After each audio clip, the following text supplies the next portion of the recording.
Hello, today we're going to talk about acceptance. Remember from our previous lecture we talked about making an offer and what constitutes an offer, whether it's an offer or an invitation to treat. Now we're moving on from whether it's an offer to how does the other party you're contracting with make an acceptance. The parties must know what they're agreeing to and the details of that agreement. We call that a consensus ad idem, or meeting of minds. There are three main rules relating to acceptance. The first rule being acceptance must be communicated to the person who made the offer, the offeree. Number two, the terms of the acceptance must exactly match the terms of the offer. And number three, the agreement must be certain. Let's look at number two. The terms of the acceptance must exactly match the terms of the offer. So if someone offers to sell you 3 bags of coal and delivery a week on Wednesday, and you accept that offer, but you decide delivery has to be within 3 days, you've changed the terms of the offer, and that isn't an acceptance. That means you put a counter offer in, haven't you?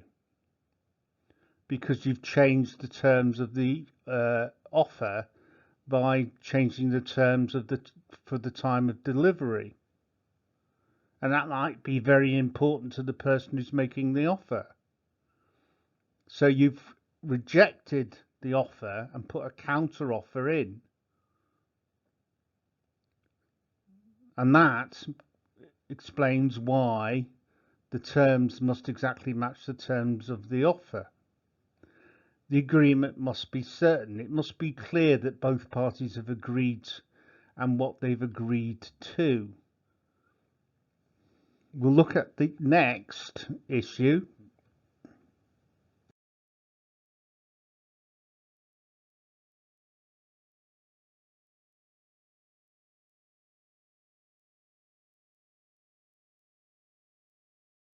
We're now looking at the case of Raffles and Witchell House, 1864. And this contract was about cotton, a shipment of cotton from India. Now, the parties stipulated that the cotton would arrive on the ship known as the Peerless. That is the person who, the claimant and the defendant. The problem was that each party meant a different ship called the Peerless, because there were 2 ships called the Peerless. The defendant thought that if they had agreed on the first ship, which sailed in October, which meant if it sailed in October, it would get to England more quickly. So the goods would be available at the mills where the cotton would be processed and turned into cloth quicker. The second ship called the Peerless, sails in December. The claimant thought they'd agreed on the second ship, which sailed in December. The court decided there was no agreement on which each ship meant, and it was essential for both to agree which Peerless that they meant. They may have agreed a price and they may have agreed an amount of cotton, but they hadn't agreed on the delivery time because there were 2 Peerlesses and they were sailing at different times. So there was no meeting of the minds and no contract existed.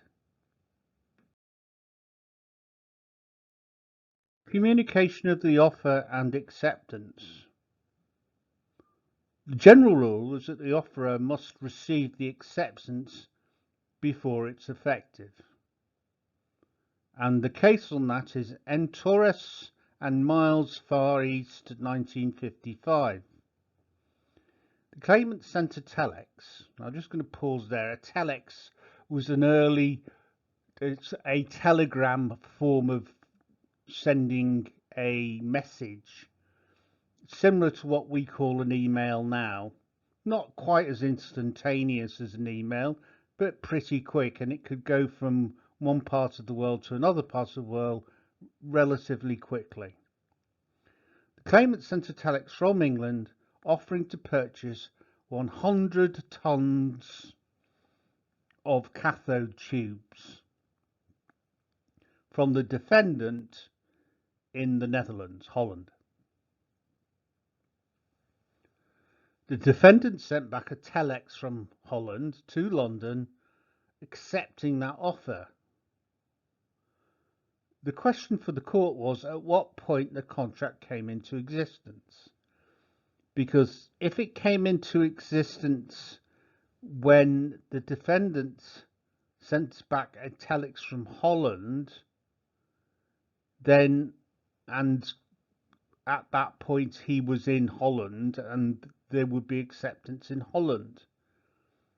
If it came to acceptance when the offer was, the acceptance was received and it was received in England, then the contract would be under English law. And clearly that was the argument on which law was the contract. Was it under Dutch law or was it under English law?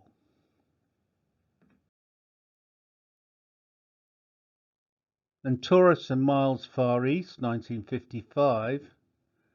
If the acceptance was effective from the time the telex was sent, then the contract was made in Holland and subject to Dutch law. If the acceptance took place when the telex was received in London, then English law would apply. The English courts determined that to amount to an effective acceptance, the acceptance needed to be communicated to the offeree. Therefore, the contract was made in England. So the case establishes that a contract comes into existence when the person who made the offer receives the acceptance.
Now on this side, I've tried to show the routes because the offerer sends the offer to the person he's making the offer to, and the acceptance goes from the person who's received the offer, and the contract comes into existence when the person who made the offer receives the acceptance. That's the general rule.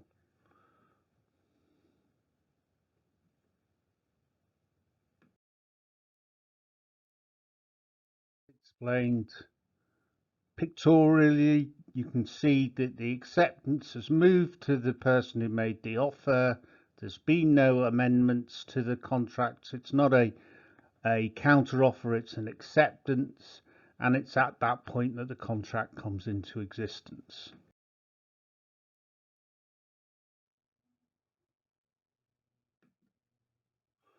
And we're going to look at the case of Feldhaus and Bindley, which establishes that silence is not acceptance.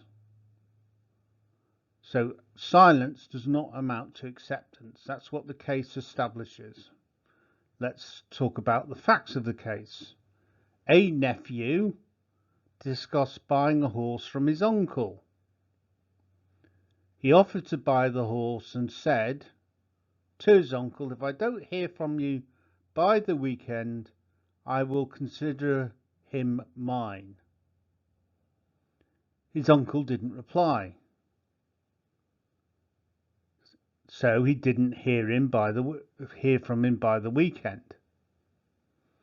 In fact, the horse, who was in the care of auctioneers, was sold by mistake at an auction, and the nephew, very annoyed because he thought he had this great horse, sued the auctioneer, and the contract, or the issue in the contract, if you like, was whether the nephew's offer was accepted. So it's the nephew, the horse, and the auction case. So was there acceptance? Well, we know silence is not acceptance. Feldhaus and Bindley. He may have discussed the horse. He may have assumed that his uncle would consent, but his uncle didn't in fact consent, so the contract wasn't completed.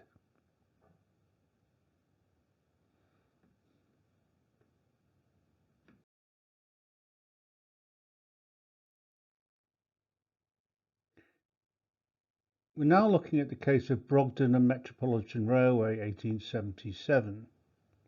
In this case, Brogdens were coal merchants and Metropolitan Railway bought coal from Brogdens on a regular basis to supply their trains, because the trains were steam driven.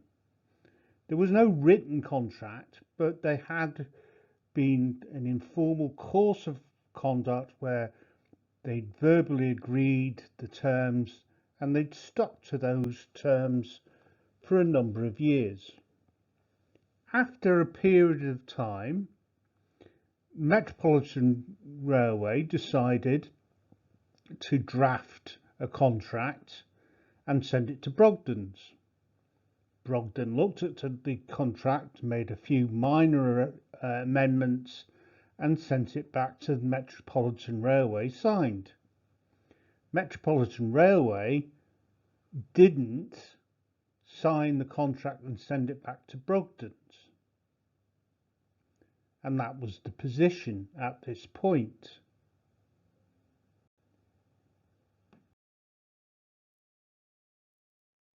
The course of determined that there was a contract. The reasons why they determined there was a contract was because of a course of conduct. They decided that although there was no formal acceptance communicated between the parties, they continued to trade as before, as they had previously acted on the contract for many years. The course of conduct established that both parties intended to be bound by their agreement, their gentleman's agreement, if you like, and they continued the contract that they did verbally agreed. So the court determined that there was a contract on that basis.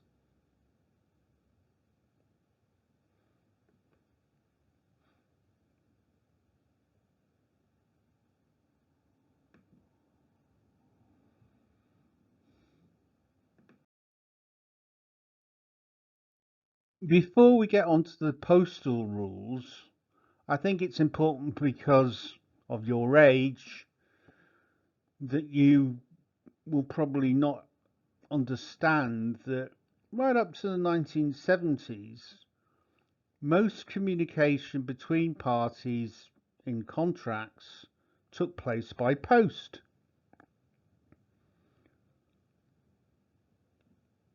The law often had exceptions to the general rules, and the law of contract recognized the importance of the post. Now, nowadays, the post is obviously less important. A lot of business is done directly through email and through other means like messaging app, WhatsApp, Zoom, Team, etc. In the past, 1890 to 1970s is what I'm referring to, so nearly 100 years, the civil courts, through case law and their procedures which they wrote and were followed by the lawyers, established a separate rule of acceptance in relation to post.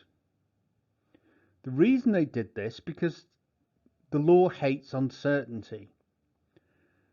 They wanted contracting parties to be certain of what the rule would be rather than have to guess and take each case on its merits depending on whether the letter had been received or not, or whether it could prove that the letter of acceptance had been received or not.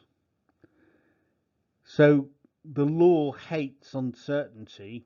It's an unwritten policy or maxim which is behind the policy of many decisions that the courts make. And it was difficult to prove when a letter is received and at what time, because that could be crucial to determine whether the offer had been accepted or when the offer had been received. We're going to look at that after the break, but to give you an idea of how generally we were so different in the last generation compared to the current generations, I've decided to show you something from my childhood which explains that post was all about post boxes and picking up letters and shoving them into a sack.